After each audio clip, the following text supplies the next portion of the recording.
तुम्ही कधी असा विचार केला आहे का की काही लोक कमी पगार असूनही श्रीमंत का बनतात आणि काही लोक खूप पैसा कमवूनही कायम आर्थिक अडचणीत का राहतात? श्रीमंत होण्यासाठी फक्त जास्त पैसा कमवणे पुरेसं असते का, की त्यापेक्षा जास्त महत्त्वाची असते आपली मानसिकता? आज आपण ज्या पुस्तकाबद्दल जाणून घेणार आहोत ते पुस्तक पैशाकडे पाहण्याचा एक पूर्णपणे नवीन दृष्टिकोन देईल. हे पुस्तक सांगतं की तुमचे आर्थिक यश हे तुमच्या IQवर नाही तर तुमच्या वागण्यावर अवलंबून असते. द सायकोलॉजी ऑफ मनी हे पुस्तक 2020मध्ये प्रकाशित झाले. या पुस्तकाचे लेखक आहेत मॉर्गन हाउसेल. हे पुस्तक जगभरात लाखो प्रतींमध्ये विकले गेले आहे. यात लेखकाने 19 छोट्या अध्यायांमधून पैशाविषयीची महत्त्वाची धडे सांगितले आहेत. हे पुस्तक तुम्हाला शेअर मार्केटमध्ये पैसे कसे गुंतवायचे हे शिकवत नाही, तर ते तुम्हाला शिकवते पैशाबद्दल योग्य विचार कसा करावा. मॉर्गन हाउसेल हे एक प्रसिद्ध आर्थिक लेखक आहेत. त्यांनी अनेक वर्ष आर्थिक क्षेत्रात लेखन केले आहे. त्यांचे असे मत आहे की लोक आर्थिक निर्णय फक्त गणित वापरून घेत नाहीत, ते त्यांच्या भावना, भीती, अनुभव आणि सवयींवर आधारित निर्णय घेतात. आणि म्हणूनच दोन समान उत्पन्न असलेल्या व्यक्तींची आर्थिक स्थिती पूर्णपणे वेगळी असू शकते. हे पुस्तक इतकं प्रसिद्ध का आहे? कारण हे पुस्तक कठीण आर्थिक संकल्पनांना अगदी सोप्या भाषेत समजावते. लेखक कोणतेही गुंतागुंतीचे फॉर्म्युले वापरत नाहीत. ते वास्तविक उदाहरणांद्वारे सांगतात की पैसा कमवणे एक गोष्ट आहे, पण ते टिकवणे आणि त्यामुळे आनंदी राहणे ही एक वेगळीच कला आहे. पहिला धडा, प्रत्येकाची पैशाविषयीची गोष्ट वेगळी असते. लेखक सांगतात तुमच्या आर्थिक निर्णय बरोबर किंवा चुकीचे नसतात, ते तुमच्या आयुष्यातील अनुभवांवर आधारित असतात.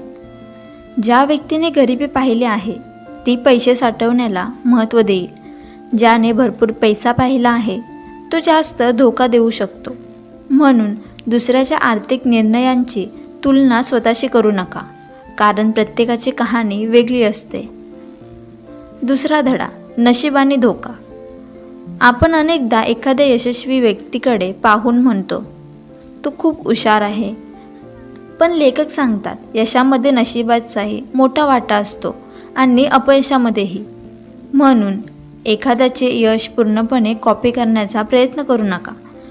स्वतःची रणनीती तयार करा. तिसरा धडा, कधीच पुरेसे वाटत नाही. लेखक एक महत्त्वाचा प्रश्न विचारतात, किती पैसे पुरेसे असतात? अनेक लोकांकडे भरपूर पैसा असतो, तरीही ते अधिकाधिक कमवण्याच्या मागे धावत असतात. यामुळे ते चुकीचे निर्णय घेतात, अनावश्यक धोके घेतात आणि शेवटी ते आहे तेही गमावतात. म्हणून तुमच्यासाठी पुरेसे म्हणजे काय हे ठरवणे खूप महत्त्वाचे आहे. चौथा धडा, श्रीमंत दिसणे आणि खरे श्रीमंत असणे यात फरक आहे. मोठी कार, महागडा फोन, ब्रँडेड कपडे हे श्रीमंताचे चिन्ह नाही.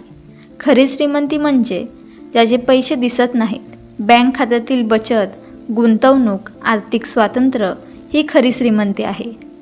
अनेक लोक श्रीमंत दिसण्यासाठी पैसे खर्च करतात, पण खरे श्रीमंत लोक पैसे जपून वापरतात. पाचवा धडा, श्रीमंतांचा खरा अर्थ म्हणजे स्वातंत्र्य. बहुतेक लोकांना वाटते की श्रीमंत होणे म्हणजे मोठं घर, महागडी कार किंवा भरपूर पैसा. पण लेखक सांगतात पैशाची सर्वात मोठी किंमत म्हणजे स्वातंत्र्य. स्वतःच्या वेळेवर स्वतःचा अधिकार असणं, मनाप्रमाणे काम करण्याचे स्वातंत्र्य, आवडत्या लोकांसोबत वेळ घालवण्याची मोकळीक हे खरे आर्थिक यश आहे. ज्यांच्याकडे वेळेचे स्वातंत्र्य आहे तो खऱ्या अर्थाने श्रीमंत आहे. सहावा धडा, बचत करण्यासाठी मोठ्या उत्पन्नाची गरज नसते. अनेक लोक म्हणतात माझे उत्पन्न वाढले की मी बचत सुरू करेन, पण लेखक सांगतात बचत ही उत्पन्नावर नाही तर सवयींवर अवलंबून असते. जास्त पैसा कमवणारे अनेक लोकही बचत करत नाहीत आणि कमी उत्पन्न असलेले अनेक लोक चांगली बचत करतात. तुम्ही किती कमावता हे महत्त्वाचं नाही, तुम्ही किती जपून ठेवता हे महत्त्वाचं आहे. सातवा धडा, कंपाऊंडिंगची जादू. हे या पुस्तकातील सर्वात महत्त्वाच्या संकल्पनांपैकी एक आहे. छोट्या छोट्या गोष्टी दीर्घकाळ सातत्याने केल्या तर त्यांचे परिणाम खूप मोठे होतात. पैसे गुंतवताना, शिकताना किंवा आयुष्यात कोणतेही कौशल्य विकसित करताना सातत्य हेच सर्वात मोठं रहस्य आहे. लेखक सांगतात, जलद श्रीमंत होण्याचा प्रयत्न करू नका. हळूहळू पण सातत्याने पुढे जा, कारण वेळ ही तुमची सर्वात मोठी ताकद आहे. 8वा धडा, प्रत्येक गोष्टीची किंमत असते. आपल्याला यश हवे आहे, पैसा हवा आहे, पण त्यासाठी लागणारा संयम, धीर आणि अनिश्चितता स्वीकारण्याची तयारी नसते. लेखक सांगतात, शेअर मार्केटमध्ये चढ उतार होणारच, व्यवसायात अडचणी येणारच, आर्थिक संकटे येणारच, ही किंमत आहे आणि स्वीकारल्याशिवाय मोठे यश मिळत नाही. 9वा धडा, चुका होऊ द्यात. तुमचे प्रत्येक आर्थिक निर्णय योग्य असतीलच असे नाही. काही गुंतवणूक चुकीच्या ठरतील, काही निर्णय अपयशी ठरतील, पण याचा अर्थ तुम्ही अपयशी आहात असा होत नाही. महत्त्वाचं हे आहे की एक चूक तुमचं संपूर्ण आयुष्य उद्ध्वस्त करू नये. म्हणूनच सुरक्षितता ठेवणे, बचत ठेवणे आणि जास्त धोका न घेणे हे खूप महत्त्वाचं आहे. 10वा धडा, पैसा आनंद देऊ शकतो का? या प्रश्नाचे लेखकाचे उत्तर खूप सुंदर आहे. पैसा तुम्हाला आनंद विकत घेऊन देत नाही, पण तो तुम्हाला तुमच्या आयुष्यावर नियंत्रण देतो. तुम्हाला हवे ते काम करण्याचं स्वातंत्र्य देतो.